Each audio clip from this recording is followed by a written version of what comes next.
তারেক সাহেবকে এই বুদ্ধি কে দিছে যে খলিল সাহেবরা ছাড়া এখন বাংলাদেশ চলবে না? এমনই পররাষ্ট্রনীতি বিশেষজ্ঞ উনি চলে ছাড়া আমরা দেখি নাই 2 বছর উনি কি হাই রিপ্রেজেন্টেটিভ আর কি করছে। মানে ঘটনাটা কি, মানে কেন উনাকে নিতে হবে এবং উনাকে নেয়ার মানেটা কি রে ভাই? আমরা তো ছোটবেলা থেকে শুরু করে মনে করেন কুয়াশা, মাসুদ রানা, পরে একটু আইসা জেমস বন্ড, এগুলি তো দেখলে তো ধরেন এগুলি দেখলে তো কি মনে হয়? এটা মনে হয় না যে ভাই ও এখানে থেকে আরেকটা কিছু একটা করছে ভাই, এটা মনে হয় না, নাও করতে পারে। আমি শুনছি কিন্তু খলিল সাহেব খুব সজ্জন, উনি খুব জ্ঞানী বিজ্ঞানী, বাট পারসেপশন ইজ রিয়েলিটি বলে একটা কথা আছে।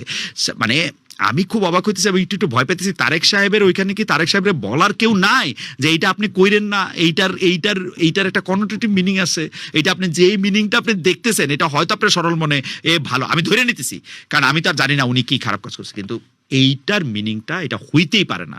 হায় আল্লাহ, খালেদের যেমন বিস্ময় তেমন বিএনপি সহ সারা দেশের মানুষের বিস্ময়।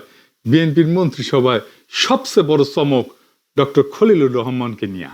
উনি কেন পররাষ্ট্রমন্ত্রী হইলেন, তারেক রহমান কেন তারে পররাষ্ট্রমন্ত্রী বানাইলেন?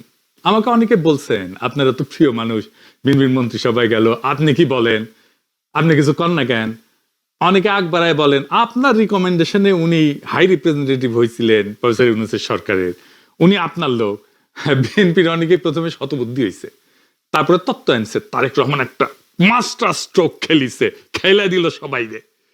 মানে বুঝতে পারছে না কেন উনারে আনলো। আজকের এপিসোড এইটা নিয়ে কেন উনারে আনলো আমার ধারণা কি, আমি একটা হাইপোথিসিস দিব। তবে একটা কথা কয়ে নি, খলিলুর রহমান কেন, আমারে কাউরে উপদেষ্টা বানানোর ক্ষমতা ছিল না। প্রফেসর ইউনূসের সরকার আমার কথা ফুটা পয়সা গুরুত্ব দিত না। আমি ব্যক্তিগতভাবে একটা জিনিস চাইছিলাম প্রফেসর ইউনূসের সরকারের কাছে, যেটা আসলে আমার চাওয়াটা উচিত হয় নাই, এখন আমি বুঝি। সেটা হইতেছে আমার দেশে ফেরার ব্যাপারে একটা সরকারি সাহায্য। একবারের জন্য আমি দেশে ফিরতে চাইছিলাম, আমার নিজের এই একটা মাত্র খাইশ ছিল, ব্যক্তিগত খাইশ, উনি সেটা করেন নাই। আর আমার পরামর্শে উনি খলিল ভাইয়ের উপদেষ্টা বানাবেন, ঘোড়ায় আসবো, ঘোড়ায় আসাইনি, এদিকে দেখা দেয়।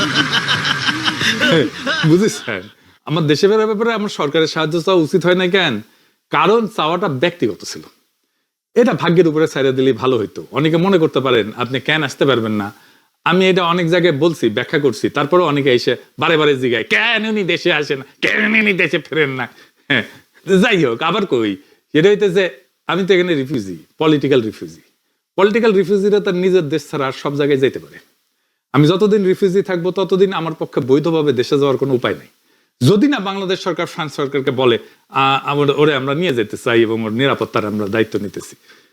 মানে বাংলাদেশ সরকারকে চাইতে হবে, আমার সেটার মত থাকতে হবে, মানতে হবে, তাইলে ফ্রান্স সরকার আমাকে যাইতে দেওয়ার বিশেষ অনুমতি দিতে পারে, দেওয়ার সম্ভাবনা আছে, দেওয়ার চান্স ধরেন 99%। এখন প্রশ্ন করতে পারেন আপনি কি চিরজীবন এইভাবে রিফিউজি থাকবেন? আমার এটার উত্তর জানা নাই ভাই। আমি নিজেকে নিয়ে কোনো পরিকল্পনা করি না, আমার কোনো ব্যক্তিগত পরিকল্পনা থাকে না। দেশের জন্য, দেশের মানুষের জন্য থাকলেও আমার নিজের জন্য কোনো ব্যক্তিগত পরিকল্পনা থাকে না। আমি এটারে ভাগ্যের উপরে ছেড়ে দিছি। আপনি কবে দেশে আসবেন এটার উত্তর হইতেছে যেদিন ভাগ্যে আছে, কপালে আছে সেদিন। আমি নিজে থেকে দেশে যাওয়ার জন্য কোনো ইচ্ছা বা আশা পোষণ করব না। একবার আশা পূরণ করে দাগা খেয়েছি, আর না। হ্যাঁ, হয়েছে, যথেষ্ট শিক্ষা হয়েছে। খলিল ভাইয়ের এক কাজিন প্রফেসর ইউনূসের উপদেষ্টা পরিষদের একজন জাদ্রেল উপদেষ্টা, আমি আর নাম কইলাম না, খলিল ভাই আর আমাদের মাহমুদ ভাই, মানে আমার দেশের মাহমুদুর রহমান বাল্যবন্ধু, তাই বুঝতে পারতেছেন ওনার উপদেষ্টা হওয়ার পিছনে আমার কোনো ভূমিকা না থাকলেও চলে। খলিল ভাই উপদেষ্টা হওয়ার পরে উনি আমাকে বললেন যে উনি রাষ্ট্রীয় বিষয়ে আমার সাথে কথা বলবেন না। ফেয়ার এনাফ, এটা ভালো কথা, ব্যক্তিগত সামাজিকতার সম্পর্কটা থাকবে। আমি উনারে যে ভিডিওতে পরিচয় করে দিয়েছিলাম সেইখানে আমি এই কথা বলেছিলাম, শোনেন আপনারা। প্রফেসর ইউনূস এবং তার সরকার একটা কিন্তু বড় লাভ হইল, খলিল ভাইয়ের মতো একজন মেধাবী, দক্ষ, অভিজ্ঞ, সৎ এবং সত্যিকারের সজ্জন একজন কলিগকে পাইয়া। অন্যদিকে আমার কিন্তু একটা বড় অসুবিধা হইল আর কি, মানে খলিল ভাই খুবই কঠোরভাবে নিয়ম কানুন মেনে চলার লোক আর কি, উনি কোনোভাবে এদিক ওদিক করবেন না। নতুন দায়িত্ব পালনকালে তিনি আমাকে এতকাল ধরে যে সাহায্য করছেন, যে উপদেশ দিচ্ছেন, যে পরামর্শ দিচ্ছেন, যেভাবে পাশে ছিলেন ছায়া হইয়া, সেটা তিনি পারবেন না এবং এটা উনি করবেনও না, আমি জানি। আমি এটা খুবই মিস করব। শুনেছেন, ওনার উপদেষ্টা হওয়ার পরে ওনার সাথে আমার হাই হ্যালো হয়েছে সামাজিকভাবে, একদম সামাজিক। আমার মনে হয় বাড়তি নেই, বড় জোর শুধু হাই হ্যালো।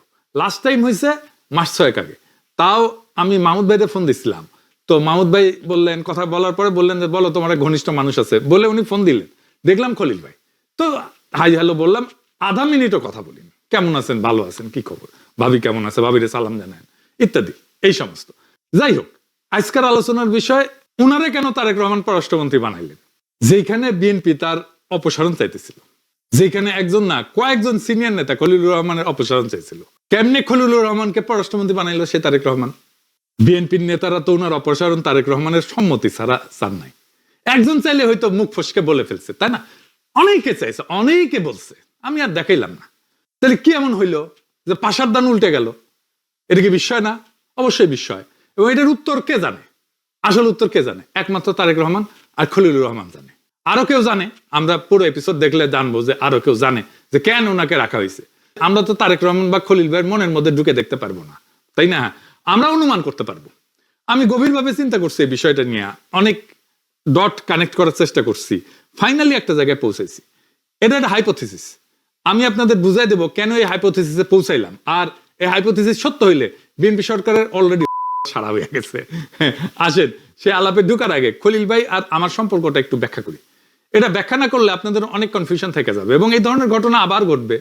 দেখবেন যে এরকম কারোর সাথে আমার ঘনিষ্ঠতা আছে, তারপরে এরকম একটা ঘটনা ঘটলো, পরে আবার এসে আপনারই তো ঘনিষ্ঠ মানুষ, এইটা কেন হইলো, ওইটা কেন হইলো, এই সমস্ত এসে কইবেন। আরো ঘটবে এরকম ঘটনা। তো এই যে খলিল ভাই এবং আমি সম্পর্কিত ঘটনাগুলো ভবিষ্যতে কেমনে আসতে পারে এবং সেগুলো নির্মমভাবে কিভাবে বিচার করতে হবে সেটা নিয়ে আমি একটু আলাপ করে নিই একটু আগে, ওই আসল আলাপে যাওয়ার আগে। আসেন আল্লাহ নামে শুরু করি। হাসিনা আমলে শুধু আমি খলিল ভাই না, অনেকের সাথে কাজ করছি খুব ঘনিষ্ঠভাবে। ধরেন তাসনিম খলিলের সাথে কাজ করছি, বিএনপির যারা আমার দিন রাত এখন গোষ্ঠী উদ্ধার করে প্রায় সবার সাথে ঘনিষ্ঠভাবে কাজ করছি, এমনকি তারেক রহমানের সাথেও করছি।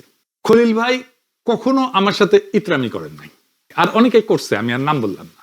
উনি যতদিন করবেন না, ওনার করার কথাও না, আমিও ততদিন একটা সুস্থ সম্পর্ক রাখবো। যাই হোক, খলিল ভাই আর আমার সম্পর্কটাকে বুঝতে হলে একটা বিখ্যাত উপন্যাসের শরণাপন্ন হইতে হবে। আবার আমার ক্ষুদ্র ভাতার ভগিনা আবার উপন্যাস, আরে পাগলা শুনলে লাভ আছে। আমার খুব প্রিয় উপন্যাস বরিস পাস্তেরনাকের ডাক্তার জিভাগো, এটা নোবেল প্রাইজ পেয়েছিল, তবে বরিস পাস্তেরনাক এই নোবেল প্রাইজটা গ্রহণ করেননি। এই ডাক্তার জিভাগোর একটা সিনেমা হয়েছিল হলিউডে, অমর শরীফ অভিনয় করছিল। এটা দুর্দান্ত থিম সং ছিল, দুর্দান্ত সুর করেছিল একজন ফ্রেঞ্চ সুরকার জেমস জার। ওইটা নিয়ে আবার পরে একটা গান হয়েছিল এরকম, Somewhere my love there will be songs to sing, although the snow covers the hope of spring. গানটা শুনেন, আমার প্রিয় একটা গান।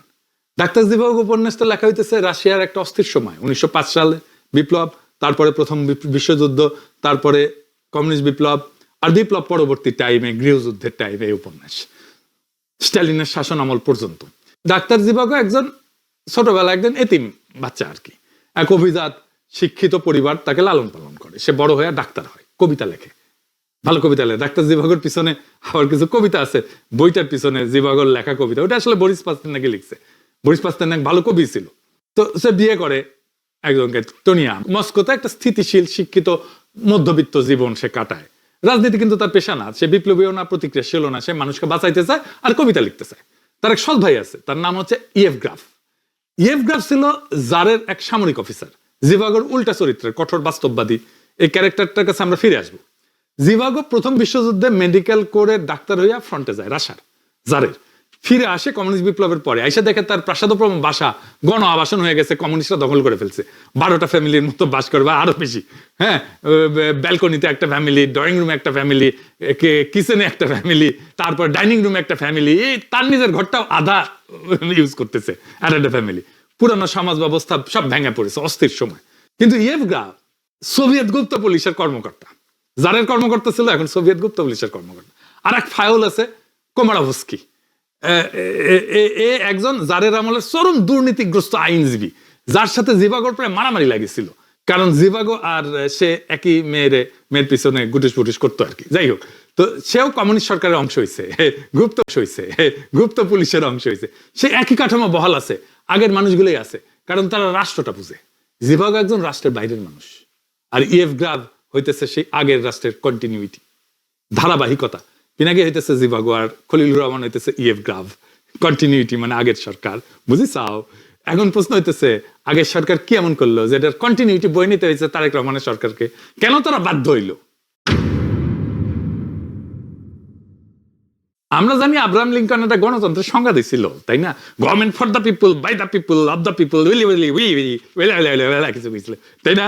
আমরা জানি হাসিনা সরকার ছিল উমকাই, for India, by India, but supported by America, টাকা দিয়ে রাখতো আমেরিকা। প্রফেসর ইউনূসের আমলে এটা টার্ন করলো, government for America, by America, supported by Bharat. আগে ইন্ডিয়া আমাদের উপরে মাতবরি করতো, এখন আমেরিকা করে। আগে ইন্ডিয়ার কোলে ছিলাম, এখন আমেরিকার কোলে। পাশে থেকে মুখে চুষনি লাগাই দিতেছে ইন্ডিয়া। আগে চুষনি লাগাই দিতে আমেরিকা, এখন চুষনি লাগাই দেয় ইন্ডিয়া। খালি পজিশনটা চেঞ্জ হয়েছে, কোল ঠিকই আছে। মানে সোনা মিয়াকে লাল মিয়া বানাইছে, লাল মিয়াকে সোনা মিয়া বানাইছে, মাঝখান থেকে সোনা লাল হয়ে গেছে। মানে খলিলুর রহমান বাংলাদেশের আমেরিকান কর্তৃত্বের সেই সুতা, সেই সোনা, যার ধারাবাহিকতা তারেক রহমান কন্টিনিউ করলেন। অনেকে মনে করতে পারেন বা ভালোই তো, কর্তা তো এখন বড়, আগে ইন্ডিয়া ছিল, এখন আমেরিকা, কত ভালো তো, কর্তা কত শক্তিশালী, পাওয়ারফুল পরশক্তি দেখি চাও। জি না ভাই, এই সম্পর্কটা আমাদের বাংলাদেশকে একটা চরম ভূরাজনৈতিক ঝুঁকিতে ফেলাই দিছে। এই আলোচনা শেষ হলে বুঝবেন যে এই ঝুঁকিতে বিএনপিও পড়েছে। তার আগে দেখে নি ডক্টর খলিলুর রহমান কি করেছে, যা থেকে আমি সিদ্ধান্ত নিছি উনি আমেরিকার সাথে ইউনিট সরকারের বন্দোবস্তের ধারাবাহিকতা। খলিলুর রহমান তার কাজের টাইমে কি করছে যদি মনে করেন, তাহলে দেখবেন জাতিসংঘের মহাসচিব কানিছেন, রোহিঙ্গা প্রত্যাবর্ষণের জন্য মায়ানমারের সরকারের সাথে একটা প্রতিশ্রুতি পাইছেন ব্যাংককে গিয়া, দোভালের সাথে মিটিং করেছেন, আর আমেরিকার সাথে একটা রিসিপ্রোকাল ট্রেড এগ্রিমেন্ট করেছেন। এই তো এই রাষ্ট্রের ট্রেড এগ্রিমেন্টে আছে সবকিছুর ইশারা। আসেন চুক্তিতে কি কি পাইছি আমরা সেটা এটা দেখি। এই চুক্তিতে ট্রাম্প এসে, আমরা আমেরিকাতে ট্যাক্স দিতাম 15 থেকে 18% মতো, ট্রাম্প এসে এটাকে করে দিল 37%, এখন হয়েছে 19%। এই 19% মাগনা না, $22 বিলিয়ন পণ্য কিনতে হবে আমেরিকা থেকে আমাদের বাংলাদেশকে, হ্যাঁ বাংলাদেশকে। এর মধ্যে 14টা বোয়িং প্লেন আছে আগামী কয়েক বছর ধরে। ট্রাম্প আসার আগে কত ছিল জানেন? আমি তো কইলাম 15 থেকে 18%, তাইলে 1% বাড়িছে ট্যাক্স। তাও আবার জিনিস কিনতে হবে। 0% দিবে গার্মেন্টস এর পণ্যে, যদি আমেরিকান তুলা ব্যবহার করা হয় ওই গার্মেন্টস এর পণ্যে। মানে আমি আমেরিকায় যে গার্মেন্টস পণ্য পাঠাবো সেটাতে যদি আমেরিকান তুলা ইউজ করা হয় সেটাতে 0%। সব গার্মেন্টস পণ্যের তুলা ব্যবহার করা হয় না, যেমন ধরেন আপনার জ্যাকেট, এগুলো তো তুলা থেকে আসে না। 40 থেকে 45% পণ্য বানাইতে তুলা লাগে, বাকিগুলো পলিস্টার আছে। বিশাল সংখ্যক গার্মেন্ট পণ্য তৈরি হয় সিনথেটিক জিনিস দিয়ে। তার উপরে আমরা এখন আমেরিকান তুলা কিনিও না, এখন মূলত চাইনিজ আর ইন্ডিয়ান তুলা কিনি, কারণ আমেরিকান তুলার দাম প্রায় চাইনিজ বা ইন্ডিয়ান চাইতে 15% বেশি। তার মানে $22 বিলিয়ন বাণিজ্য আমেরিকাকে দেওয়ার জন্য খলিলুর রহমানকে দরকার ছিল। তার মানে $22 বিলিয়ন আমেরিকাকে যে দেওয়া হয়েছে, সেই দাওয়াটাকে সলিড করার জন্য খলিলুর রহমানকে আপরের সরকারেও ঢুকে দিচ্ছে আমেরিকা। বুঝিস? এই এগ্রিমেন্টটা সাইন হয়েছে কবে জানেন? আন্দাজ করেন তো। নির্বাচনের মাত্র 72 ঘন্টা আগে, 3 দিন আগে। জি 3 দিন আগে, 9 তারিখে সাইন হয়েছে। আচ্ছা, আপনাকে আমি একটা কাণ্ডজ্ঞান থেকে একটা প্রশ্ন করি। আপনি জানেন আপনি 3 দিন ক্ষমতায় আছেন, মাত্র 3 দিন। যে ক্ষমতায় আসুক আপনি থাকতেছেন না, এটা শিওর, এটা আপনি জানেন। আর এটাও জানেন যে আপনি একটা গোপনীয়তার চুক্তি স্বাক্ষর করেছেন, তাই এইটা আপনি রাজনৈতিক দলগুলোর সাথে আলাপও করতে পারতেছেন না, যারা ক্ষমতায় আসবে তাদের সম্মতিও নিতে পারতেছেন না, তাদেরকে বলতেও পারতেছেন না আমি কিন্তু এটা সাইন করতেছি। তাহলে কি করতেন আপনি বলেন? আপনি একজন বুঝমান মানুষ, আপনি একজন কাণ্ডজ্ঞান সম্পন্ন মানুষ, আপনি কি করতেন? আপনি আমেরিকানদের যে বলতেন যে ভাই তোমরা তো জানো আমাদের নতুন সরকার আসবে, আমাদের এটা সাইন করতেছি না, এটা আমরা সাইন করাটা ঠিক হয় না, ভালো দেখায় না, উচিত না। তো পরে সরকারি সাইন করুক, নতুন সরকার আসলে আমরা কথা দিতেছি আমরা আমাদের আলাপের পুরাটা তাদের সাথে শেয়ার করব, তারাই সাইন করুক। এখন তো তাদের সাথে আমি শেয়ারও করতে পারতেছি না যে এগ্রিমেন্টের মধ্যে কি আছে। গোপনীয়তায় চুক্তি করেছি তো তোমাদের সাথে, তাইলে বুঝেছেন তো এটা হইতেছে প্রফেসর ইউনূসের তোফা, আমেরিকাকে দিছে, তড়িঘড়ি করে দিছে। তারেক রহমানকে দায় নিতে হইল না, করে দিল। আর যে সাইন করছে তারে ঢুকে দিল তারেক রহমানের মন্ত্রিসভা। গ্যারান্টি হিসাবে, গ্যারান্টি বুঝিছাও, আমেরিকান গ্যারান্টি তারেক রহমানের মন্ত্রিসভা। একটা কন্টেনার টার্মিনাল দেওয়া হবে একটা থার্ড পার্টি অপারেটরকে, এখনো যে করে সেও থার্ড পার্টি অপারেটর, মানে আগে যে ছিল সেও থার্ড পার্টি অপারেটর। অনেকগুলো টার্মিনালের মধ্যে একটা দেওয়া হবে, সবচেয়ে বড়টাই দেওয়া হবে, ঠিক আছে। কিন্তু তারপরে বিএনপি হাউকাউ করেছে না, এই যে দেখেন গণসংহতি কি, সে হাউকাউ বাইরে হাউকাউ করে আকাশ অন্ধকার করে দিছিল। যখন আমেরিকার সাথে ট্রেড এগ্রিমেন্ট হয় তখন কনফিডেন্সিয়ালিটি এগ্রিমেন্ট সাইন করেছিল, সব দেশ করেছিল, যেটাকে বলে গোপনীয়তার চুক্তি। মানে আমি এই এগ্রিমেন্টের বিষয়ে আমি সাইন না হওয়া পর্যন্ত আমি এটা কারোর সাথে আলাপ করবো না। তো সেইটারে গোপন চুক্তি, গোপন চুক্তি বলে, গোপনীয়তার চুক্তি, কনফিডেন্সিয়াল এগ্রিমেন্ট। এতই মূর্খ সদা এই বামেগুলা, এটা গোপন চুক্তি, গোপন চুক্তি বলে বামেদের মাঠে নামাইছিল কারা। এখন চুক্তি সাইন হয়ে গেল, আর কারো কোনো স্যাদব্যাদ নাই। কেন কেন নাই? অবাক কাণ্ড না? কারণ ওইটা হইতেছে এই চুক্তিতে আমেরিকাও খুশি, মুগাম্বেও খুশি। হ্যাঁ বুঝিছাও, এই তাই বামেরা চুপ, এরা মুগাম্বে বললে লাফায়, যখন মুগাম্বে করবে তখন এরা লাফাবে। এটাই হইতেছে বাম। এটা দেখবেন আপনি একদম মিলে যাবে, একদম দুয়ে দুয়ে চার মিলে যাবে। বিএনপি এটা মাইনে নিছে, ট্রাম্প চিঠি দিছে যেটাতে চুক্তির কথা বলা হয়েছে, মানে ব্যবসাটা লাগবেই। কি লিখেছে পড়ে সেটাই। নবনির্বাচিত প্রধানমন্ত্রীর নেতৃত্বে দুই দেশের বাণিজ্যিক সম্পর্ক আরো আগায় যাবে বলে আশা প্রকাশ করা হয়। এছাড়া পারস্পরিক বাণিজ্য চুক্তি বাস্তবায়নের মাধ্যমে দুই দেশের কৃষক শ্রমিকেরা উপকৃত হবে এমন প্রত্যাশার কথাও উল্লেখ করা হয়। কৃষক মানে আমরা আমেরিকা থেকে কৃষি পণ্য কিনবো, এটা চুক্তি আছে। সোয়াবিন কিনবো, আর তুলা কিনবো, আর কি কিনবো, আর বাংলাদেশের গার্মেন্টস কিনবো, সেজন্য কৃষক শ্রমিকরা উপকৃত হবে। বুঝেছাও?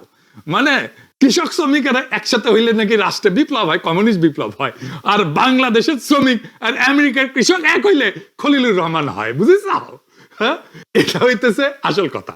তারপরে কি লিখেছে, পাশাপাশি নিয়মিত প্রতিরক্ষা চুক্তি সমূহ সম্পন্ন করে বাংলাদেশের সামরিক বাহিনীর জন্য উচ্চমানের আমেরিকান সরঞ্জামে প্রবেশাধিকার নিশ্চিত করার বিষয়ে গুরুত্ব আরোপ করা হয়। মানে আমরা কিন্তু এখন চাইনিজ অস্ত্র কিনি, তার মানে এখন আমেরিকান অস্ত্র কেনা লাগবে বলে দিতেছে চিঠির মধ্যে। দেখি চাও? হ্যাঁ, তার মানে বুঝেছেন তো, জনগণের টাকা $22 বিলিয়ন আমেরিকার ভোগে দেওয়া হয়েছে, আর এইটার জিম্মাদার হইতেছে খলিলুর রহমান। প্রফেসর ইউনূস কিভাবে একটা রাষ্ট্রের ফিউচার রিসার্চ কমিট করে, এইভাবে করতে পারে, এথিক্যালি করতে পারে, মরালি করতে পারে? পারে না, তারপরেও করেছে। ট্রাম্পের চিঠির মানেটা কি বুঝেছ? ব্যবসাটা দাও, কয়া গেছিল না? হ্যাঁ, চুক্তি করে গেছিল, ব্যবসাটা দাও, এখন বসে আসছো কেন? এর মধ্যে আমেরিকান কোর্ট বাতিল করে দিচ্ছে ট্রাম্পের ট্যারিফ। তাহলে কিন্তু আমার চুক্তি বাতিল হয় নাই, বুঝেছাও? তার মানে ট্যারিফ গেল, আমার চুক্তি রইল। আর ওয়াশিংটন দিল্লি স্টারের এক মাল আছে না, ভালসিউন, সে লিখিচ্ছে যে রায় যে ট্রাম্পের বিরুদ্ধে যাবে এটা আমরা জানিতাম। হ্যাঁ, তো জানিচ্ছিলি যখন দুচির ভাই, তখন চুক্তি করেছিল কেন দুচির ভাই রে? এখন কইতে পারেন আমরা কি আমেরিকার সাথে অসম বাণিজ্য কমাবো না? যে কমাবেন, কিন্তু এমনে না। তাহলে কেমনে করেছে খলিলুর রহমান আর প্রফেসর ইউনূসের সরকার? চুক্তিটা হয়েছে শুধু আমেরিকার সাথে বাণিজ্য চুক্তি করার জন্য না, এটা মাথায় রেখেন। এটা চুক্তির মধ্যেই আছে যে এটা যে শুধু বাণিজ্য চুক্তি না, এটা একটা স্ট্র্যাটেজিক এগ্রিমেন্ট, এটা একটা জিওপলিটিক্যাল এগ্রিমেন্ট। এটা হয়েছে চীনের কাছ থেকে বাংলাদেশকে সরানোর জন্য। যে ঠিকই শুনতেছেন, চীনের কাছ থেকে বাংলাদেশকে সরানোর জন্য এই চুক্তিতে বলা আছে নন মার্কেট কান্ট্রি, মানে এটা চীনকে বোঝানো হয়েছে। এর সাথে বাণিজ্যিক চুক্তি কইরা অথবা তার সাথে যদি ডিজিটাল চুক্তি করে, তাহলে যুক্তরাষ্ট্র এটাকে নন কমপ্লায়েন্ট বলবে, তুমি চুক্তি মানো নাই আমার সাথে, তুমি চীনের সাথে চুক্তি করতে পারবে না, এটা বলে দেওয়া আছে এই চুক্তিতে। আর ওই মুহূর্তে চুক্তি বাতিল হয়ে যাবে। আপনি এখন এই 8 বিলিয়নের বাণিজ্য নিশ্চিত করার সাথে 22 বিলিয়নের মাল সামান কিনেই মুক্তি পাইন নাই। চীনের সাথে সম্পর্ক করা যাবে না, এই দাসখত আপনি লিখে দিচ্ছেন ওই চুক্তিতে। কেন? এটা তো দ্বিপক্ষীয় চুক্তি। আপনি চায়না আসে কেন এর মধ্যে? আমেরিকার সাথে বাণিজ্য অসম, মানে আমরা যা রপ্তানি করি আমদানি করি তার চেয়ে কম, তাই আমদানি বাড়াইতে হবে। ফেয়ার এনাফ, আমরা আমদানি বাড়াইতে চাই, কিন্তু এর মধ্যে চীন কেন? চীন তো তৃতীয় পক্ষ, আমি দ্বিপক্ষীয় চুক্তি করতেছি, তুমি অসম বাণিজ্য কমাইতে আসছো, এর মধ্যে চীনকে ঢুকাইলা কেন? আপনি বলেন, এটা কোনো ইনসাফ? চীনের সাথে সম্পর্ক বাণিজ্য না থাকলে বাংলাদেশ বাঁচবে?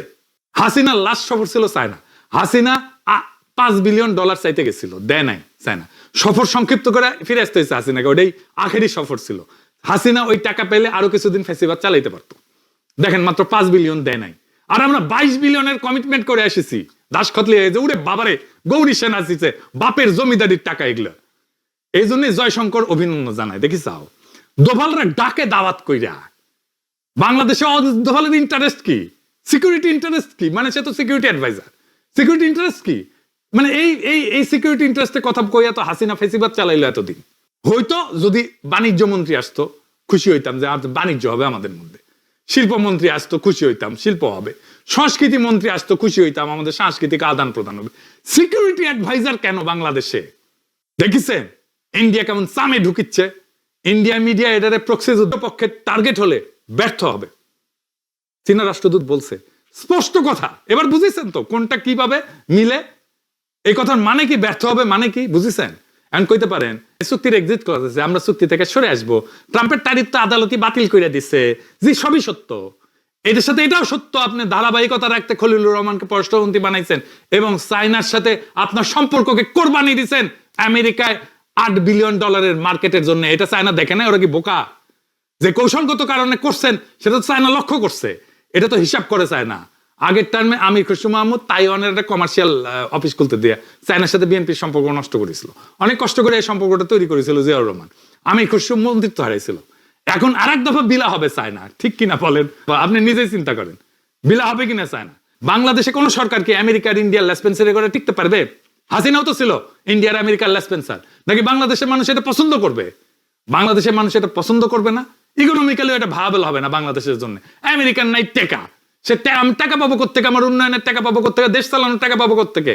আমি উন্নয়ন সহায়তা পাবো কোত্থেকে? আমি টেকনোলজি পাবো কোত্থেকে?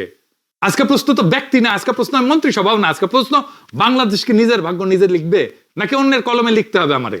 এই দেশ কারো দয়ের দান তো না, এই পতাকা কারো কূটনৈতিক উপহারও তো না, আমাদের বর্ষা বিপ্লব তো কোনো স্ট্র্যাটেজিক অ্যারেঞ্জমেন্টও না। এই দেশ তো রক্ত দিয়ে কিনে নিছি আমরা হাসিনার কাছ থেকে। আমরা কি আবার এমন একটা পথে আসতেছি যেখানে বড় শক্তির হাসি দেখলে আমরা নিরাপত্তা নিয়ে ভাবতে হবে, তাদের শর্তকে উন্নয়ন বলতে হবে?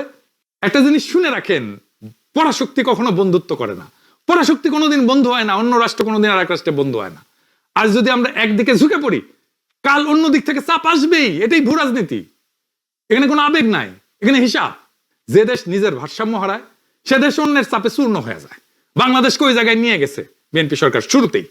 আপনারা ভাবছেন বড় শক্তির সাথে গেলে নিরাপদ। আমি বলি বড় শক্তির কোলে গেলে প্রথমে আদর করবে, তারপরে শর্ত আসবে, তারপরে নিয়ন্ত্রণ আসবে। এটাই ইতিহাস, সারা দুনিয়ার ইতিহাস। তারপরে একদিন দেখবেন সিদ্ধান্ত নিচ্ছে অন্য কেউ, আর দায় বইতেছে বাংলাদেশ। আজকের এই চুক্তি, এই ধারাবাহিকতা, এই কৌশলগত ঝোঁক, এইটার মূল্য দেবে সাধারণ মানুষ। বাংলাদেশের উপরে পরাশক্তির কূটনৈতিক চাপ বাড়বে। আমরা চীনের সাহায্য পাবো কিনা আমরা জানি না, কূটনৈতিক টানাপোড়েন বাড়বে। ইতিহাসে ছোট দেশ টিকে গেছে, তারা বুদ্ধিমান ছিল, তারা ভারসাম্য রাখছে যখন তারা কারো গুটি হয়নি। বাংলাদেশ কারো গুটি হইতে আসে নাই, বাংলাদেশের জন্ম কারো গুটি হওয়ার জন্য না। আমাদের বাচ্চারা এই জন্য রক্ত দেয় নাই। বাংলাদেশ দাবার বোর্ড না, বাংলাদেশ একটা রাষ্ট্র। রাষ্ট্রের মানে আত্মসম্মান, রাষ্ট্রের মানে কৌশলগত স্বাধীনতা, রাষ্ট্রের মানে সিদ্ধান্তের মালিকানা। আমার সিদ্ধান্তের মালিকানা আমি আমেরিকার হাতে ছাইরা দিছি। আজ যদি আমরা নিজেরাই সেই মালিকানা ছাইরা দিই, তাহলে আগামী প্রজন্ম আমাদের দিকে তাকায় বলবে তোমরা বুঝে শুনে কেন আত্মসমর্পণ করছিলা। আমি কাউকে দোষী ঘোষণা করতেছি না, আমি সতর্ক বার্তা দিচ্ছি, এই ভারসাম্য হারাইলে ভূগোল শাস্তি দেবে, ভূ রাজনীতি শাস্তি দেবে। ভূ রাজনীতি কাউকে ছাড় দেয় না। আজকের এই সিদ্ধান্ত আগামী দশকের ভাগ্য লিখে দিচ্ছে। প্রশ্ন একটাই, বাংলাদেশ কি মাথা উঁচু করে দাঁড়াবে নাকি কারো ছায় নিরাপত্তা খুঁজবে? শুধু একটা কথাই আমি বর্তমান সরকারকে বলবো, তারেক রহমানের সরকারকে বলবো, দেশটা জনগণের, কারো বাপের না, কারো বাপের হইতেও দেব না। এটাই ফাইনাল কথা, এটাই আজাদি। ইনকিলাব জিন্দাবাদ, আজাদি জিন্দাবাদ।